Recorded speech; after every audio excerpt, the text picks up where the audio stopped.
오늘은 누가복음 52번째 시간입니다. 예수님의 가족되기라는 제목으로 누가복음 8장 19절에서 21절까지의 말씀을 전하도록 하겠습니다.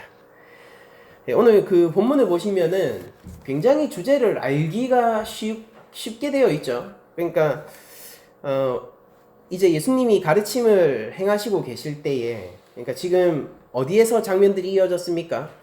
예수님이 그 뿌려진 씨의 비유 같은 것들을 가르치고 계셨잖아요. 이제 그런 장면들과 이어지면서 이게 그 마가복음을 보게 되면은 예수님이 어떤 한 그 집 같은 공간에 들어 있음을 알 수 있어요. 왜냐하면 마가복음 평행 구절인데 마가복음 3장 31절을 보면 그때 예수의 어머니와 동생들이 와서 밖에 서서 사람을 보내어 예수를 부르니라고 기록되어 있거든요. 그러니까 지금 이게 같은 상황인데 예수님이 어떤, 그러니까 집이라든지 아니면은 뭐 회당이라든지 이런 공간 안에 계시고, 그리고 그 가족들이 이제 집 밖에 이렇게 온 사실을, 그 공간 밖에 온 사실을 알 수 있습니다. 근데 왔는데 사람들이 너무 많아서 가까이 갈 수가 없는 거예요. 그러니까 요즘으로 치면은 요새 대선이 한창이잖아요. 그러니까 유세 현장 같은 분위기였을 수도 있겠죠. 그러니까 사람들이 에워싸고 있고, 그러니까 그 후보 곁에 누군가가 그 가족이라도 그런 상황에선 가까이 다가가기 힘들겠죠. 이제 그런 상황인데 어떤 사람들이 어떤 사람이 이제 가족이 왔음을 알립니다. 예수님에게. 당신의 어머니와 동생들이 당신을 보려고 밖에 있습니다. 지금 밖에 도착했습니다. 그러니까 이게 무슨 얘기입니까? 이게 챙겨달라는 얘기죠. 가까이 오게, 곁으로 오게 해달라는 얘기잖아요. 그러니까 예수님이 이렇게 대답하십니다. 내 어머니와 내 동생들은 곧 하나님의 말씀을 듣고 행하는 이 사람들이다. 이렇게 되어 있어요. 그러니까 지금 예수님께서 지금 어떤 상황이냐면은 새로운 가족 관계를 설정하고 계세요. 새로운 가족을 설정하면서 동시에 그 가족이 되는 조건에 대해서도 얘기하시는데, 그게 뭐냐면은 하나님의 말씀을 듣고 행하는 사람이다 라고 얘기를 하십니다. 그러니까 굉장히 알기 쉬운 주제잖아요. 그러니까 예수님의 가족되기라는 그 제목으로 오늘 설교를 전하고 있는데 방법이 너무 쉽죠. 예수님이 대놓고 얘기해 주셨습니다. 그 비밀은 무엇입니까? 하나님의 말씀을 듣고 행하는 자는 예수님의 가족인 거예요. 누가 내 어머니고 누가 내 형제냐? 라고 마가복음, 마태복음에서 물으시거든요. 바로 여기에서 그때는 뭐 마태복음 같은 경우에 제자를 향하여서 이렇게 얘기하셨다라는 것이 첨언되어 있는데, 바로 여기에 하나님의 뜻대로, 이게 마태복음의 언어고요. 누가복음의 언어는 하나님의 말씀대로 행하는 이자들이 바로 나의 가족이다 라고 얘기를 하는 장면을 볼 수 있습니다. 그러니까 누가복음은 다른 평행 구절에 비해서 조금 다소 온건하게 적혀 있는 편이에요. 왜냐면은 마태복음이나 마가복음은 제가 한번 읽어드릴게요. 마가복음 3장 33절은 동생들과 어머니가 밖에 왔습니다 라고 얘기하니까 대답하시되 누가 내 어머니이며 동생들이냐 라고 대답하시거든요. 그러니까 강하게 지금 혈육의 인간관계를 부정하는 얘기를 내비쳐요. 그러니까 육신적이고 혈육적인 인간관계를 부정하면서 새로운 가족관계를 그때 얘기하세요. 왜 뭐냐면은 하나님의 뜻대로 행하는 자가 나의 가족이다 라고 얘기를 하시고, 마태복음 역시 그것이 적혀 있습니다. 마태복음 12장 48절을 보면은 말하던 사람에게 대답하여 이르시되 누가 내 어머니이며 내 동생들이냐 하시고 손을 내밀어 제자들을 가리켜 이르시되 나의 어머니와 나의 동생들을 보라. 누구든지 하늘에 계신 내 아버지의 뜻대로 하는 자가 내 형제요 자매요 어머니라. 이렇게 얘기를 하시고 계십니다. 그러니까 누가 내 가족이란 말이냐라는 그 다소간의 부정적인 뉘앙스가 누가복음에는 삭제되어 있어요. 그러니까 이게 다소 온건하게 적혀 있긴 한데 대신에 상황을 더 단순하게 만들고 주제를 더 선명하게 드러내는데 누가는 좀 더 관심이 있었던 것 같습니다. 그래서 그 마가복음을 보면은 여기에 둘러 앉은 자들을 보고 그렇게 얘기하셨고, 이 마태복음을 보면은 여기에 그 제자들을 향하여서 말씀하셨다라고 되어 있고, 누가복음을 보면은 그냥 예수께서 대답하셨다라고 되어 있는데, 아무튼 이 그 공간복음서들이 평행구조를 볼 때에 어쨌든 그 자리에 있었던 예수님이 예수님을 아주 깊이, 그러니까 깊이 쫓는다라는 게 어떤 거냐면, 자신의 어떤 특정 이득을 버리고 예수님을 쫓아다니던 그런 예수님의 제자된 사람들, 예수님은 12제자만 있었던 게 아닙니다. 예수님의 제자된 사람들을 향하여서 이들이 내 형제다, 이들이 내 어머니다 라고까지 얘기하는 장면을 저희들이 볼 수 있게 되었다, 이렇게 정리를 할 수 있을 것 같아요. 뭔가 정리가, 제가 얘기해놓고 뭔가 잘 정리를 하지 못한 것 같은 느낌인데 여러분들이 잘 알아들으셨을 거라고 믿고, 그러면은 예수님의 가족이 되었다라는 것이 과연 무슨 의미인가, 그리고 왜 우리는 하나님의 말씀을 행하면, 이게 무슨 얘기냐면은 하나님의 말씀대로 온전히 순종하면 이 말이잖아요. 그러니까 왜 우리가 하나님의 말씀대로 순종하면은 예수의 가족이 되는가? 아니, 예수님의 형제, 자매, 그러니까 우리가 예수님의 동생이 되는 것까지는 이해가 가는데, 예수님은 어찌하여서 내 어머니다 라고까지 얘기하셨는가? 그러니까 이게 우리가 그런 거잖아요. 교회가 예수를 낳는가? 교회가 예수를 출산하는가? 이런 문제지 않습니까? 어머니라고 부르는 것은. 그러니까 그런 것들에 대해서 조금 더 깊이 있게 살펴보기로 합니다. 자, 여기서 제가 여러분들에게 한 가지 질문을 하면서 오늘 본문을 한번 살펴보도록 하죠. 예수님은요, 공이 복음서에 이르기를 성부 하나님을 아버지라는 호칭으로 부르고 계세요. 그런데 우리 역시 하나님을 향하여서 아버지라는 호칭으로 부르고 있잖아요. 여러분들, 이것이 의미하는 바가 무엇일까요? 그러니까 첫 번째 질문이 이것이죠. 예수님, 제2성자 그리스도가 부르는 아버지를 우리가 동일하게 아버지라고 부르는 것이 무슨 의미인가? 라는 것입니다. 이것이 우리에게 무엇을 뜻하는가? 라는 것입니다. 여러분들, 우리는 이 동일한 대상을 향하여서 아버지라고 부르는 이것을 통하여서 예수님과 우리가 깊은 관계 속에 있다는 것을 알게 돼요. 그것은 바로 그리스도의 형제요 자매로서의 관계를 교회가 가지고 있다는 것을 알 수 있습니다. 그것만으로도. 그러니까 왜냐면은 아버지가 같으면은 그거는 형제요 자매잖아요. 근데 우리가 아무리 생각해봐도 예수님과 우리에게는 혈연적인 관계도 없고, 그분이 어떻게 내 사촌이거나 육신적인 관계조차도 없잖아요. 근데 어떻게 그렇게 새로운 가족으로서 우리가 편입될 수 있는가? 라는 것입니다.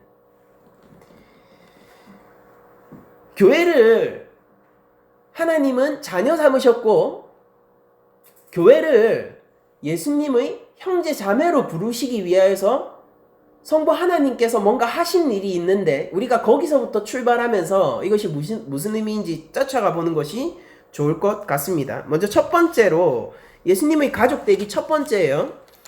이 시스템을 한번 보자고요. 교회가 예수님의 가족이 되기 위해서 성부께서 무슨 일을 하셨는지를 보면은 로마서 8장 29절에 이렇게 되어 있어요. 하나님이 미리 아신 자들을 또한 그 아들의 형상을 본받게 하기 위하여 미리 정하셨으니. 그러니까 하나님께서, 이게 사실 그리스도의 가족적인 측면에서 말이 다루어지는 본문은 아니지만은 오늘은 한번 그리스도의 가족이라는 측면에서 이 본문을 다뤄봅시다.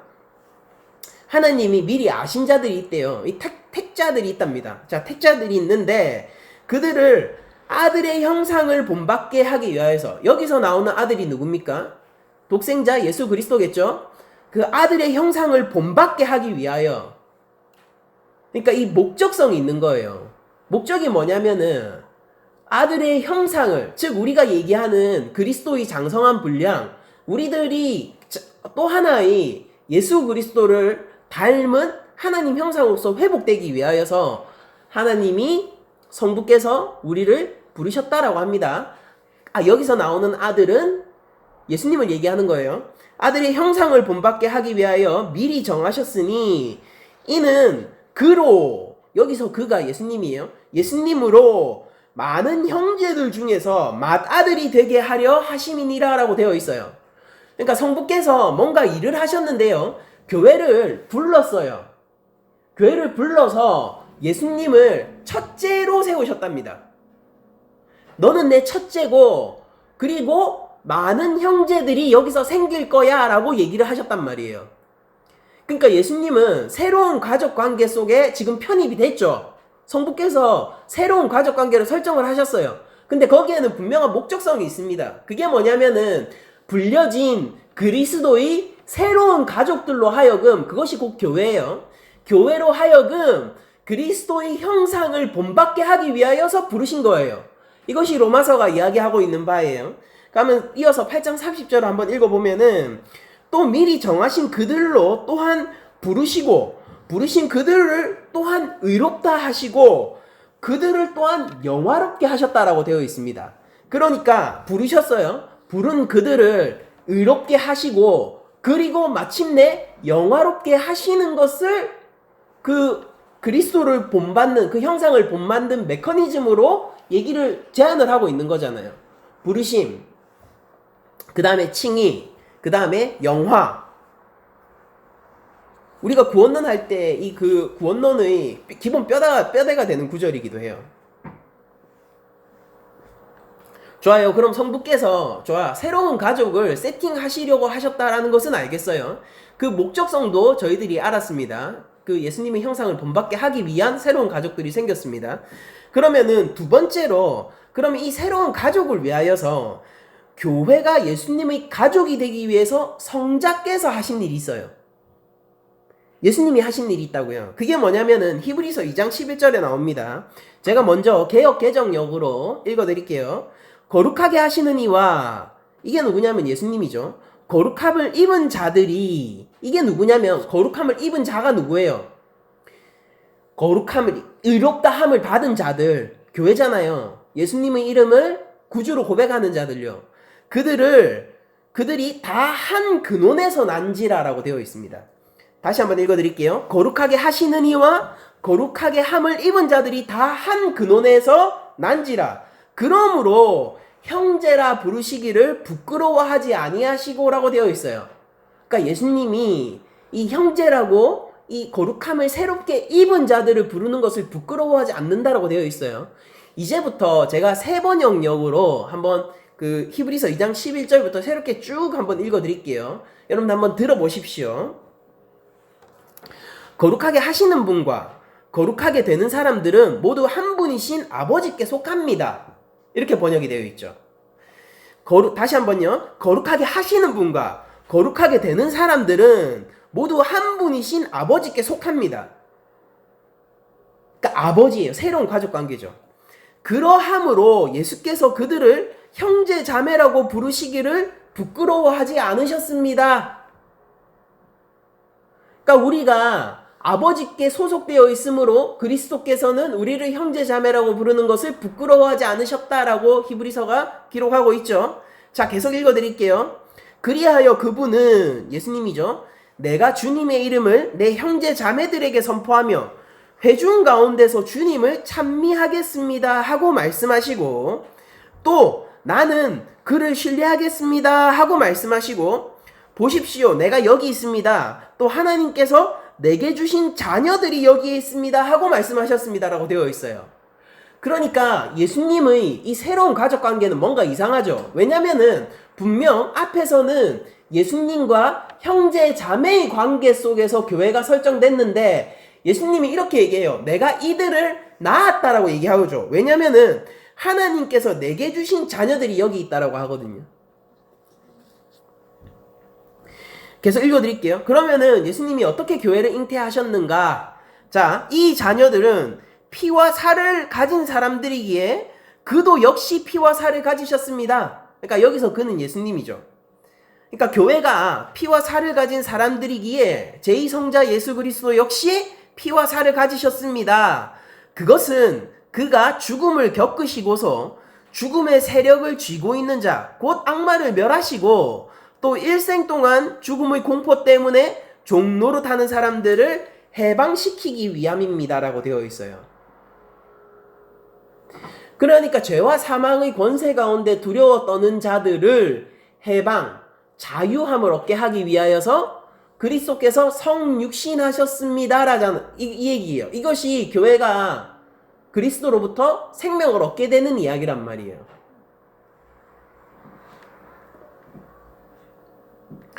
계속 읽어드릴게요. 사실 주님께서는 천사들을 도와주시는 것이 아니라 아브라함의 자손들을 도와주십니다. 그러니까 당시에는 하나님이 천사들을 돕는다라는 인식들이 있었던 것 같습니다. 그런데 그게 아니라 당신들이 생각하는 하나님은 천사들을 우선시하고 천사를 기뻐하는 것이 아니라 바로 아브라함의 자녀된, 그러니까 하나님의 언약 백성들을 도와주십니다라고 얘기를 하고 있어요.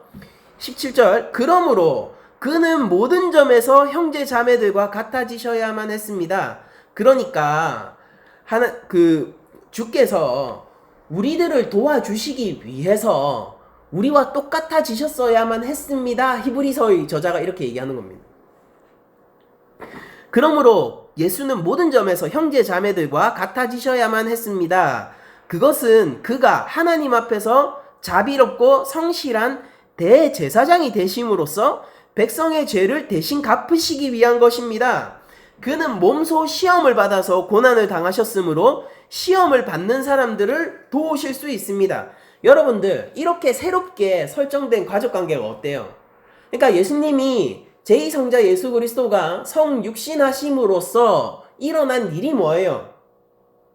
그러니까 그리스도께서 이렇게 하늘 영광을 버리고 비천함에 처하심으로써 일어난 일이 뭐냐면은 우리 고난에 동참하시고 죄와 사망으로부터 우리를 해방케 하기 위하여 마침내 십자가에 달려 돌아가셨어야 했다라는 것을 보여주지 않습니까? 그러니까 주께서 교회를 새로운 가족 공동체로 끌어들이기 위해서 한 일은 뭐냐면은, 이거를 우리가 신학적 용어로는 그리스도의 비하라고 부르는데, 주께서는 하늘 영광을 버리고 이 땅에 오시고 마침내 십자가에 달려 돌아가시는 것까지가 우리를 위하여서 하신 일이에요. 그러니까 이게 새로운 가족이 되는 것을 위한 재료로 쓰이고 있단 말이에요. 여러분들 잘 생각해 보세요. 오늘 본문은 이렇게 얘기해요. 어떻게 얘기하느냐면은 하나님의 말씀에 순종하는 자가 곧 나의 새로운 가족 공동체다라고 예수님이 얘기하시잖아요. 그런데 그것을 위하여서 우리가 무엇을 하기 이전에 그리스도께서 이미 성육신하시고 계시단 사실을 저희들이 잊어서는 안 되는 거예요. 그러니까 성경을 전체적으로 하나로 이해해야 돼요. 그러니까 여러분들, 이 본문은 어떤 본문이냐면은 우리에게 너희들이 지금 주의 말씀을 지켜 행하기만 하면은 주님의 형제가 될 거야 라는 식의 나이브한 말씀이 아니에요. 자, 이 지점을 확실하게 저희가 먼저 짚고 넘어갑시다. 그러니까 성경이 이야기하는 바, 성경 전체가 이야기하는 바는 무엇이냐면은 구주께서 오셨습니다. 누가복음이 그렇게 시작되고 있잖아요. 누가복음 맥락 없는 책이 아니잖아요. 그러니까 구주께서 오셨어요. 그거부터 시작하죠. 누가복음은. 오셨어요. 근데 그 오신 그분이 하는 말씀이 이건 거예요. 내 하나님의 말씀대로 순종하는 자가 곧 나의 형제 자매다. 그가 나의 어머니다라고, 새로운 가족이다라고 얘기를 하시잖아요. 그러니까 무슨 일이 먼저 있는 거예요? 성부의 계획이 먼저 있죠. 성자의 순종함이 먼저 있어요. 그 다음으로 있는 게 뭡니까? 교회의 순종함이에요. 그러니까 여러분들, 이것은 우리의 공로를 쌓거나 이런 업적들을 쌓게 되면은 예수 그리스도의 자녀가 될 것이다. 하나님의 자녀가 될 것이다. 주의 형제가 될 것이다. 라는 식의 이야기가 아니에요. 그게 아니라 성부께서 하신 일이 있는 거예요. 주께서 지금 행하고 계신 일이 있는 거예요. 그 위에서 우리가 있는 겁니다. 그 위에서 이렇게 얘기하는 거예요. 주를 따라, 주의 말씀을 따라 우리가 순종하겠나이다 라고 하면은 우리에게 주의 하나님의 자녀가 되는 권세가 은혜로 입혀지는 것이죠. 우리가 자격을 취득하는 게 아니에요, 여러분들. 그러니까 우리가 끝없이 겸손해져야 하는 이유인 것입니다. 그러니까 우리가 뭔가 우리의 힘으로 자격을 따내는 것이 아니에요. 그게 아니라 은혜가 입혀지는 거라고요. 주께서 우리를 형제 자매로 부르신단 말이에요. 그 은혜가 입혀지는 거란 말입니다.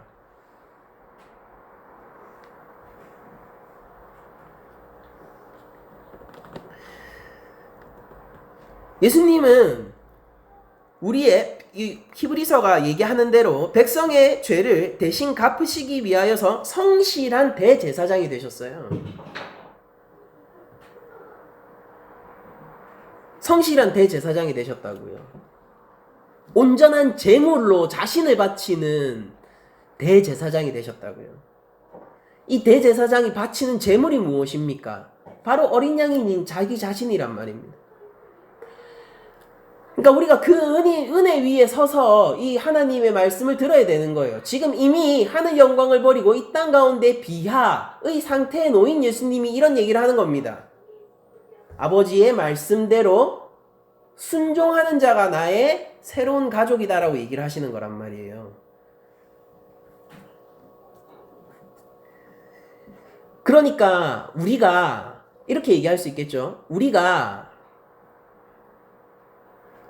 예수님이 새로운 가족이 된다는 것에 하나님이 우리가 로마서를 보면은 아들의 즉 예수 그리스도의 형상을 본받게 하기 위해서 우리를 새로운 가족 공동체로 부르셨다 이렇게 나와 있지 않습니까? 그러니까 예수님이 새로운 가족이 된다라는 것은 무엇을 뜻하는 거냐면은요. 아버지의 뜻에 순종하는 건데 그 뜻이 뭐냐면은 그리스도를 본받는 거예요. 예수님은 어떤 분이십니까? 예수님은 어떤 분이시냐면은 온전한 하나님의 형상이에요. 그분은 하나님이세요. 좋아요. 온전한 하나님의 형상이세요. 그러면은 예수 그리스도를 본받는다라는 것은 무슨 뜻일까요? 우리가 온전한 하나님의 형상, 우리가 지은 바대로 회복한다라는 뜻인 것입니다. 그것을 위하여서 하나님의 말씀을 순종하는 것이고 하나님의 말씀을 순종할 때에 어떤 것이 주어집니까? 죄와 사망의 권세로부터의 해방이 주어지는 거잖아요. 그게 로마서와 히브리서를 통해서 나타난 것이잖아요. 그러니까 여러분들 이렇게 얘기하면은 복잡해 보일 수 있는데 간단한 거예요. 정리를 해드리자면 이거죠. 죄와 사망 가운데 신음하고 있는 이 백성들을 하나님이 구원하시는데 그냥 구원하시는 것이 아니라 하나님의 자녀로 삼아 구원하시는 거예요. 이것이 새로운 가족입니다. 그것을 위하여서 하나님은 값을 치르셨는데 그게 바로 독생자 예수 그리스도이고 그 값을 치른 그리스도의 은혜 가운데서 우리들은 하나님의 뜻을 따라 사는 거예요. 그렇게 됐을 때 우리가 무엇이 됩니까? 해방된 자, 하나님의 형상으로 회복된 자, 주 예수 그리스도를 본받은 자가 되는 거예요. 이게 자유로운 삶입니다, 여러분들. 현대는 자유로움에 대해서 많이 오용하고 있어요. 여러분들 자유롭다라는 것은 무엇이든지 다 할 수 있다는 뜻이 아니에요.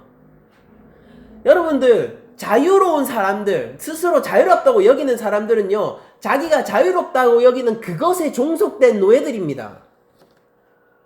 잘 생각하세요. 인간은 근본적으로 무언가에 매여 있는 자들이기 때문에요. 인간들은 그것이 하나님이 아닐지라도 특정한 가치나 아니면은 그러니까 어제의 내가 이렇게 생각하고 오늘의 내가 이렇게 생각하고 그렇게 안 되잖아요. 그러니까 인간은 근본적으로 어떤 질서가 필요한 자들이고요. 그러니까 무질서는 인간을 망쳐요. 그러니까 질서가 필요한 자들이고 우리 삶에는 특정한 권위가 필요하고 이걸 우리 삶에서의 우선순위라고 하죠. 이런 질서들이 필요한 게 인간이란 말이에요. 그럼 뭐든지 할 수 있는 게 자유입니까? 그게 아니라 성경이 이야기하는 자유로움은 뭐냐면요. 올바른 일을 행할 수 있는 게 자유로움이에요. 그러니까 우리가 자유로운 삶이 된다라는 게 뭐냐면은 하나님의 뜻을 알아 하나님의 뜻대로 행하면서 올바른 내가 인간답게 인간으로서 주어진 일을 수행해낼 수 있을 때 그게 진짜 자유로운 삶이라니까요. 제가 자주 듣는 얘기가 있죠. 여러분들 우리가 자유롭게 대화를 하지 않습니까? 우리는 자유롭게 우리의 의사표현을 하고 자유롭게 우리의 감정 상태를 전달하고 상대방을 설득하기도 하고 상대방을 심지어 공격하기도 해요. 이 자유로움이 어디에서부터 나온 거예요? 한국어. 언어라는 가장 강력한 질서와 약속으로부터 나오는 거잖아요. 오토코. 이거 일본어로 남자예요. 저기 오토코가 나한테 뭐라 했는지 아나? 여러분들 이렇게 얘기하면은 이게 한국어를 벗어난 질서 안에 있으면 이 강력하고 절대적인 질서를 벗어나서 이렇게 제가 얘기하면은 아니 그게 남자라는 뜻이라고 제가 아무리 얘기해봤자 우리 사이에 자유로움이 있겠습니까? 저는 제가 자유롭게 얘기할 수 없는 존재가 돼요.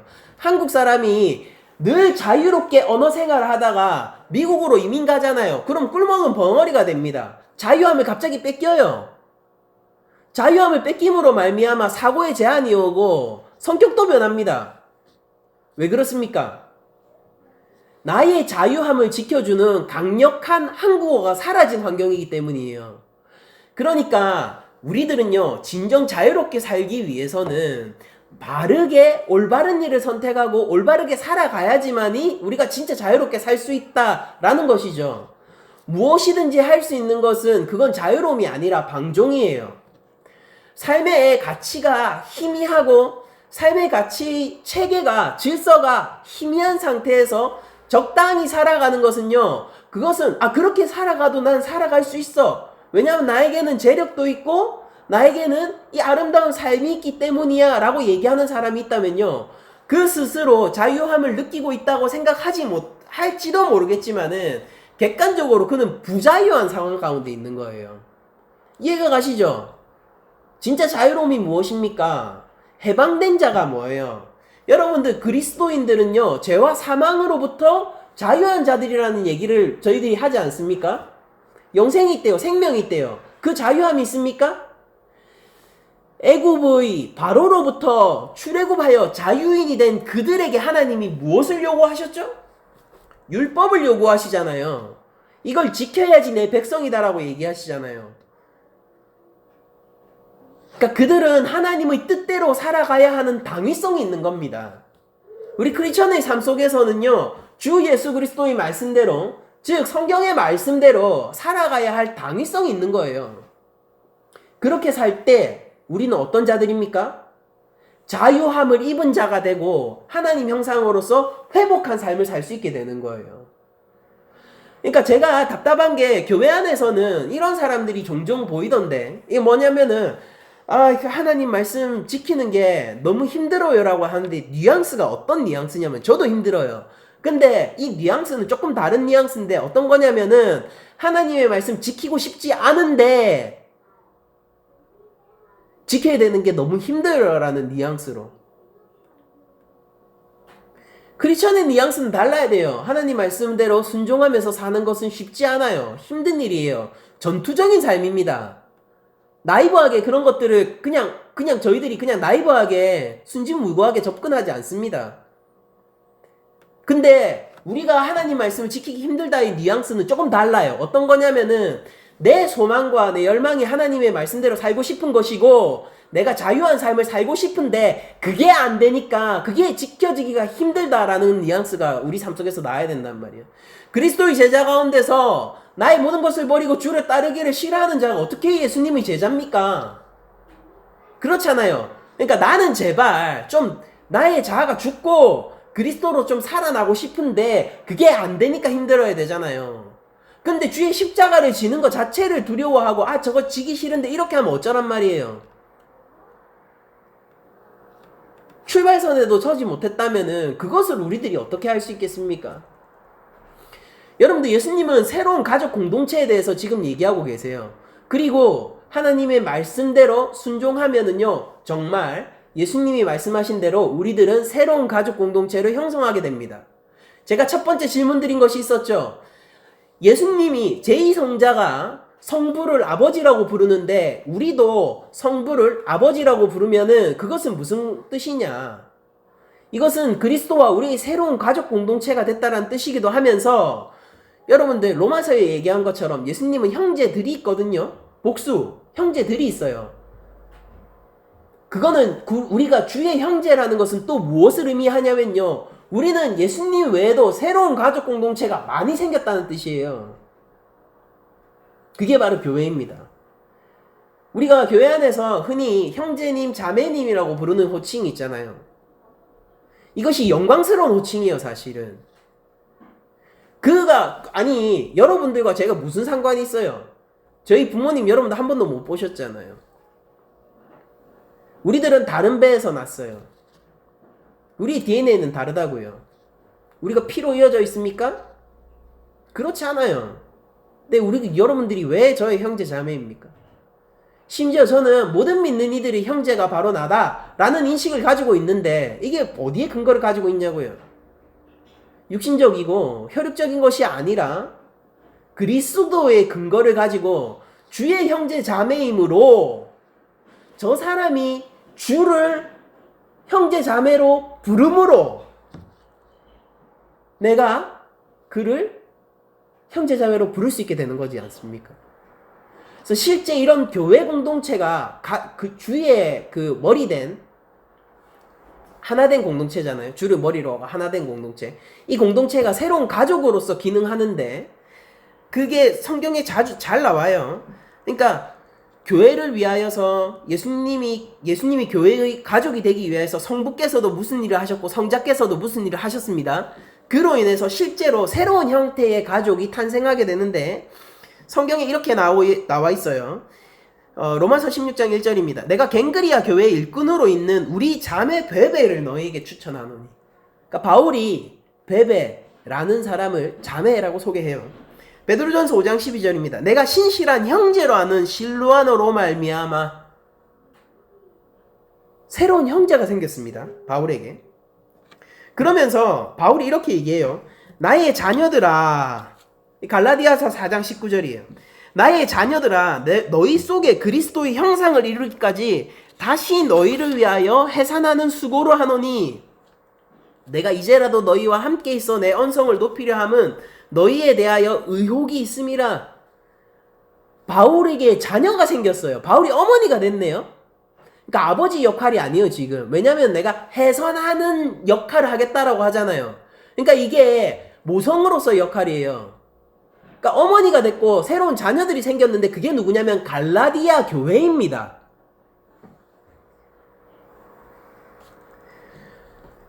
여러분들 성경 안에서 이렇게 새로운 형태의 가족 공동체는 무수히 많이 나옵니다. 신약 안에서.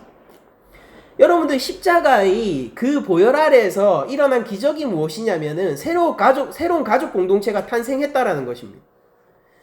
예수님은 이렇게 얘기를 하고 있어요. 요한복음에서 19장 26, 27절 읽어드릴게요. 예수께서 자기의 어머니와 마리아를 얘기하는 겁니다. 자기의 어머니와 사랑하시는 제자, 이게 요한이에요. 그러니까 어머니 마리아와 육신의 어머니 마리아와 요한이 곁에 서 있는 것을 보시고 자기 어머니께 말씀하시되 여자여 보소서 아들이니이다. 마리아를 향하여서 뭐라고 얘기합니까? 어머니라고 안 불러요. 그러니까 이게 여자여 이렇게 해서 한국말은 뉘앙스가 잘 안 사는데 이게 어쨌든 간에 존칭이에요. 사모님 같은 겁니다.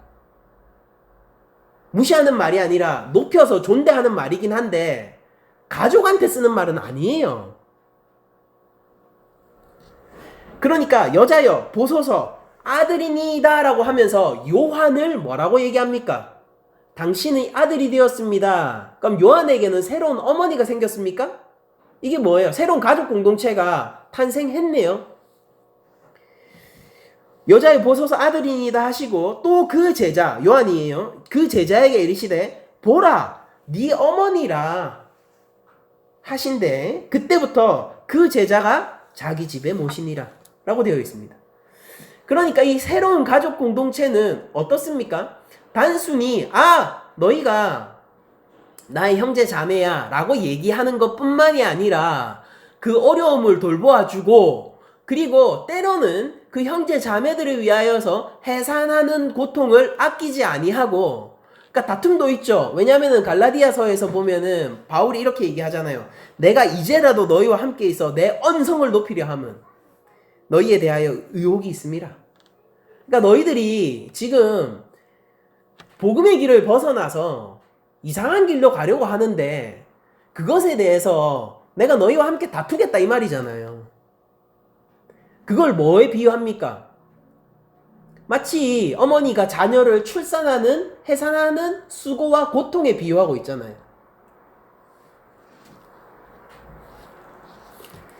그러니까 주 안에서의 형제 자매들은요, 서로의 어려움과 서로의 힘듦을 돌보아주고요, 서로를 세우고 믿음의 길을 계속해서 갈 수 있도록 서로가 서로를 지지해주는 관계가 되는 겁니다.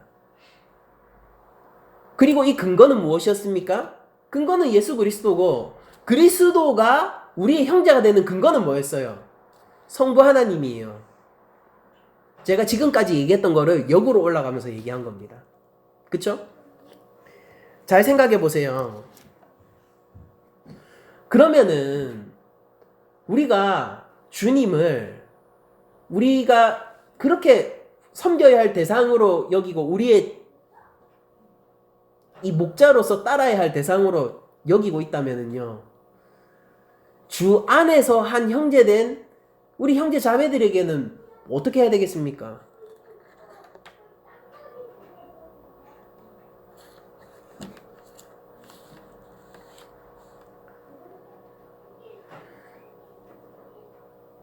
우리는 때로는요, 예수를 낳는 고통의 어머니의 역할을 하기도 해야 돼요.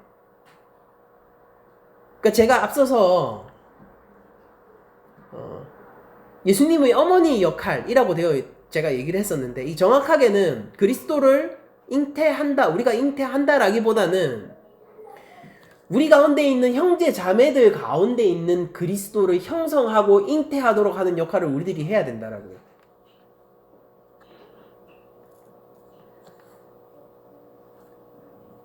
여러분들, 하나님의 누가복음 본문으로 다시 돌아옵시다. 하나님의 말씀대로 행하는 자가 주의 형제 자매입니다.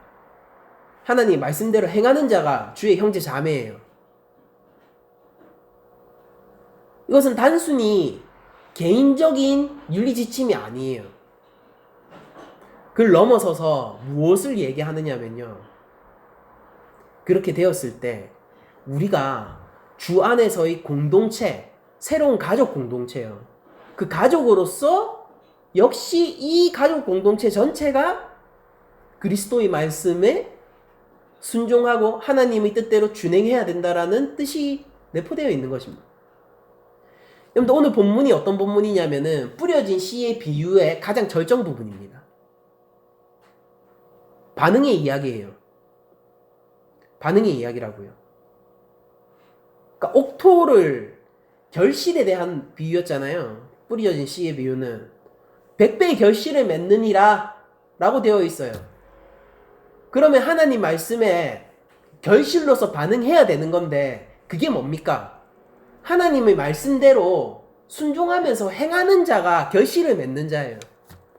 제가 송구영신 설교에서도 말씀드렸듯이 그 길을 추구하는 자는 평탄하고 평온할 것이고 매사에 열매를 맺게 될 것입니다. 그게 성경이 얘기하는 형통이라고 했잖아요. 따뜻한 기후가 있는 게 아니에요. 언제나 알맞은 환경이 있다는 뜻이 아니에요. 반드시 열매를 맺게 될 거라는 겁니다. 그게 형통이잖아요. 그게 평안이고 그게 평탄한 길이에요. 그러니까 하나님 말씀에 우리가 적절하게 반응해야 됩니다. 순종으로 반응해야 돼요.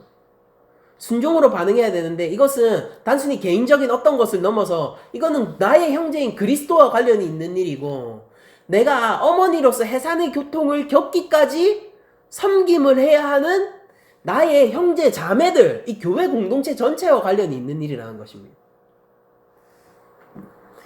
여러분들, 우리가 주님의 자녀로서, 그리고 그리스도의 형제 그리고 자매가 된 것으로 인해서 얻는 혜택이 무엇입니까? 그게 바로 자유로움이에요. 히브리서에서 얘기했던 것처럼 죄와 사망으로부터의 자유를 위하여서 오셨잖아요. 우리의 삶의 고통과 우리의 신음하는 우리의 영혼의 구원을 위해서 예수님이 오셨지 않습니까? 성부가 바라는 일은 뭐예요? 지금 계속 돌고 있죠, 이야기가. 제가 의도적으로 하는 거예요. 성부가 바라시는 거예요, 뭐예요? 아들의 형상을 본받게 하기 위하여서. 하나님의 말씀을 지키는 길이 뭐예요? 우리가 자유함을 얻는 길입니다. 하나님의 말씀을 지키는 게 뭐예요? 우리가 인간답게 사는 길이에요. 하나님의 말씀을 지키는 게 뭐예요? 하늘 아버지의 자녀가 되는 권세를 얻는 일이에요, 그 자체가. 우리가 하나님의 말씀을 순종하는 일은 무엇입니까? 주의 제자가 되는 일이에요. 그게 그냥 옥토가 되는 일이고 옥토로서 반응하는 행위입니다. 그러니까 지금 다 같은 얘기들이 돌고 있는 것이죠.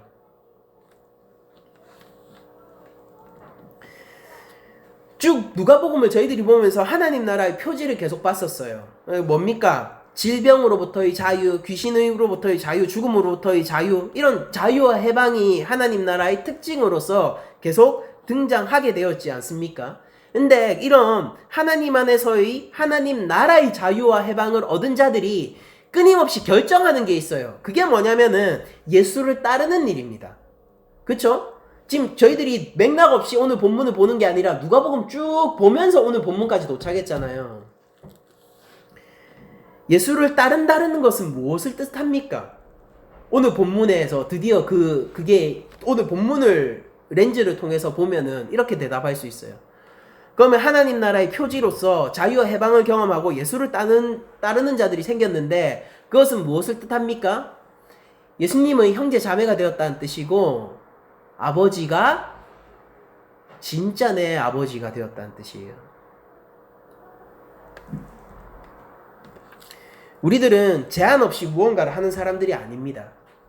그게 아니라 올바른 질서를 원하는 자들이죠. 우리들은 방종하기를 원하는 자들이 아니에요. 그게 아니라 참으로 올바르고 정당한 일 가운데서 자유하기를 원하는 사람.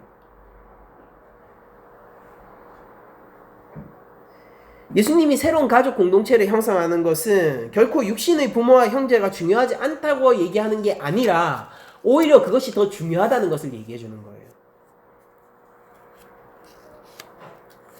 하나님의 말씀을 순종하기 위하여서 우리는 우리의 가족들에게 섬겨야 할 일들이 생겨나기 때문입니다. 그러나 이것은 동시에 육신적이고 혈육적인 관계를 넘어서서 하나님 안에서 새롭게 생긴 관계성이 우리 가운데 도래했다는 것을 동시에 뜻하기도 하는 것입니다.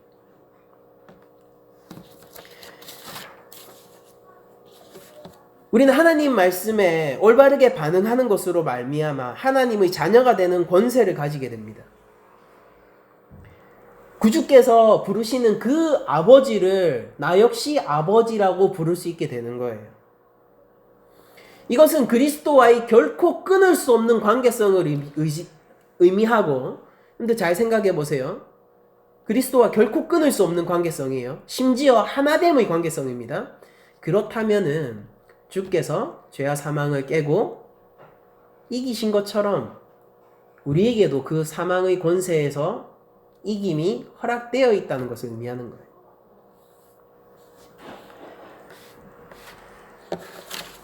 저는 여러분들에게 오늘 설교의 결론으로서 이렇게 권면드리고 싶어요. 여러분들, 새로운 생명을 가지신 여러분들, 하나님의 자녀가 되신 여러분들은요, 이 가족의 결속을 위하여서 노력하실 일들이 생겨났습니다. 이 새로운 가족의 결속을 위하여서 하나님께 순종하셔야 돼요. 하나님 말씀과 하나님의 뜻을 알고 아는 것으로 만족하는 것이 아니라 지켜 행해야 하며 내 삶에서 내가 자유인임을 증명해야 됩니다.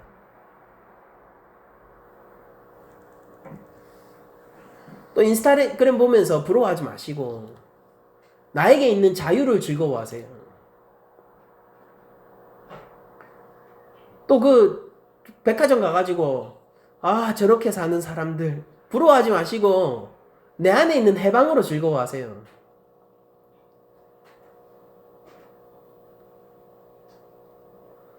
인스타그램에 종속되어 있는 사람들은요, 그렇지 않으면 불행해져요. 백화점 안에서 예배하는 자들은요, 그렇지 않으면 불행해져요. 저는 그런 삶을 자유라고 부르시고 싶지 않습니다. 하나님의 말씀에 순종하심으로 내 안에 새겨진 마음의 법인 성령님에게 순종하는 것으로 여러분들이 신앙적 책무를 다하세요. 자유롭게 사셔야 될 거 아닙니까? 우리 인간답게 좀 살아야 될 거 아니에요. 하나님의 말씀에 순종하는 그것은 그리스도께서 아버지의 말씀에 순종하신 것에 근거를 삼고 있습니다. 주께서 아버지께 어떻게 순종하셨는가를 한번 보세요. 죽기까지 순종하셨죠. 그러니까 바울도 얘기하는 거예요. 아닙니까? 너희가 죽기까지 죄와 싸우라. 무엇하고 싸우라고요? 교회 반대하는 사람들과 우리가 싸워야 됩니까? 무엇과 싸워야 되죠? 우리가 나를 괴롭히는 누군가와 끝까지 싸워야 돼요? 시비 거는 그 사람하고 끝까지 싸워야 돼요? 네가 죽던가 내가 죽던가 한번 끝까지 한번 해봐야겠다. 우리가 생명 걸고 그런 싸움을 해야 됩니까? 바울이 권면이 무엇입니까? 죽기까지 죄와 싸우는 거예요.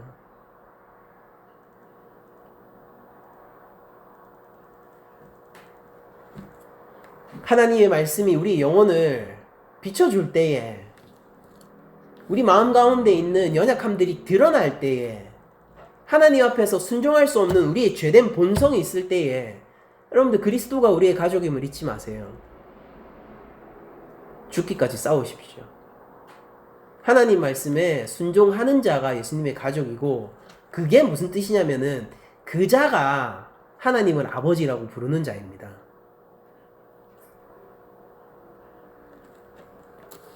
그러니까 싸우세요. 할 일이 생겼어요. 우리에게는 하나님 말씀에 순종해야 돼요. 원수를 사랑하세요. 내 안에 있는 죄들을 미워하세요. 하나님의 질서를 내 삶 가운데서 세우십시오. 중요한 것이 무엇이고 덜 중요한 것이 무엇인지 구별하세요. 신앙적 양심을 따라 생활하세요. 세대 가운데 휩쓸리는 자가 아니라 세대를 해석하고 그 안에서 길을 찾아 걷는 자가 되셔야 돼요.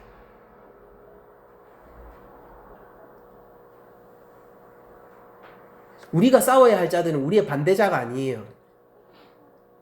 우리가 싸워야 할 것은 죄입니다. 죄와 사망의 권세로부터 여러분들 자유한 자로서 증명해내세요. 내 삶을. 그런 자에게 이런 영광스러운 칭호가 붙여질 거예요. 주의 형제 자매. 정말로 이 칭호에 대해서 관심이 있으시고 이 영광스러운 칭호가 가지고 있는 힘과 권세와 능력과 그것이 가지고 있는 아름다움에 여러분들이 주목하시고 계시다면요, 이제 한 주간의 삶을 결단하십시오. 하나님의 말씀에 순종하셔야 돼요. 죄와 싸우십시오. 내 주변에 있는 형제 자매들의 믿음을 붙들어 주세요. 그들을 위하여서 해산하는 수고를 아끼지 않으셔야 돼요. 우리는 모두 우리 각자의 마음 안에서 그리스도를 낳아야 하고 형성해야 됩니다. 그리고 동시에 우리들은 주 안에서 한 형제 자매로서 우리 낮은 자리 교회가 예수를 잉태하고 형성하고 낳아야 되는 책무가 있는 것이에요. 그렇게 되었을 때 우리들에게는요, 주의 형제 자매라는 영광스러운 호칭이 따라붙게 될 거예요. 자유인을 뜻하는 것입니다. 생명을 소유한 사람을 뜻하는 것이에요. 하나님의 형상으로서 살아가는 권세를 뜻하는 겁니다. 한 주간 살아가실 때에 주님이 이야기하신 것처럼 하나님의 말씀에 순종하는 여러분들이 되시기로 합니다. 성부는 이를 위하여 독생자를 보내셨고 독생자는 죽기까지 순종하심으로 십자가 아래에서 순결한 제물이자 대제사장이 되셨습니다. 그 은혜 위에서, 그 입혀진 위에, 우리가 취득하는 자격이 아니라 그 입혀진 은혜 위에서 여러분들에게 권면드립니다. 한 주간 하나님의 말씀에 순종합시다. 순종할 수 없는 자가 감히 주를 나의 형제, 자매라고 부르지 못할 거예요. 순종할 수 없는 자가 감히 하나님을 향하여서 아버지라고 부르진 못할 겁니다. 성령님이 여러분들의 삶을 안위하실 것을 확신하고 여러분들이 선한 싸움에서 승리할 권세가 있다는 것을 또한 확신하면서 모든 말씀을 마치도록 하겠습니다.